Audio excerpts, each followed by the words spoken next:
Vlogmas video. And the video I wanted to do today was what makes a 5-star mystery for me. And Bree Hill left that as a comment on a couple of mystery videos I did a few months back. And I thought it was a fabulous question that I had actually never thought of before.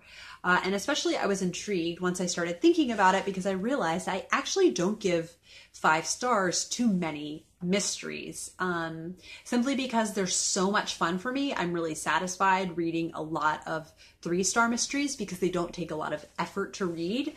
But even though I have a lot of fun reading them, still not many of them get 5 stars. So I've written down 1, 2, 3, 4, 5, 6, 7, 8 requirements that I think if they have these, of course there are going to be things that I think of later, but these are the ones that I came up with. So this would be the perfect mystery, would have all of these. And the first is, of course, what so many of us love in mysteries, cozy domestic details. I just love hearing about what, Joe Smith is going to eat for dinner. I love hearing about the plates that it's going to be on, the curtains in the room, the tea that's whistling in the tea kettle, or rather the water that's whistling in the tea kettle. I love hearing about the weather and what they have to wear to cope with the weather, whether it's hot or especially if it's cold weather, the cozy garments that they have to wear. Something about the coziness.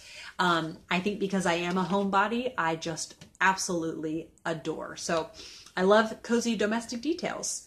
I have to be engaged with the setting. If the setting does not interest me, I'm not going to enjoy the mystery nearly as much. So setting to me is just really such a part of the mystery experience. A good setting, a fascinating setting, I just think is really necessary when reading a mystery.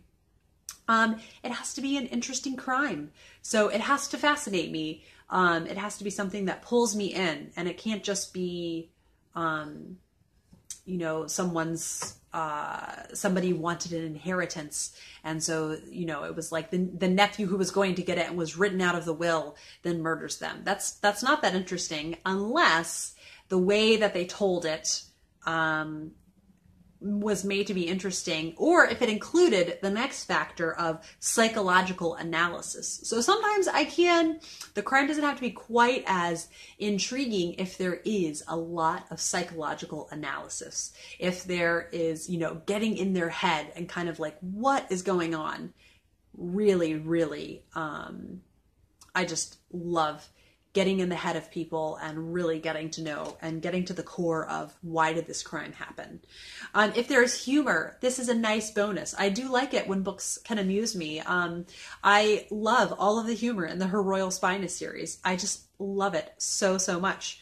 And then descriptions of nature. I am such a sucker for it in any book, or, beautiful, just lyrical descriptions. Elizabeth George is one that is queen of this.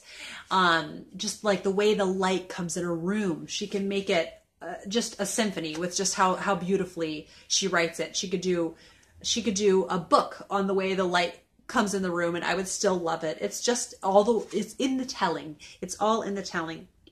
And then lastly is character development in the sleuth / personal drama or details of their life. So in the Maisie Dobbs series, we get lots that's happening in her personal life with her father or the different romantic entanglements that she might have.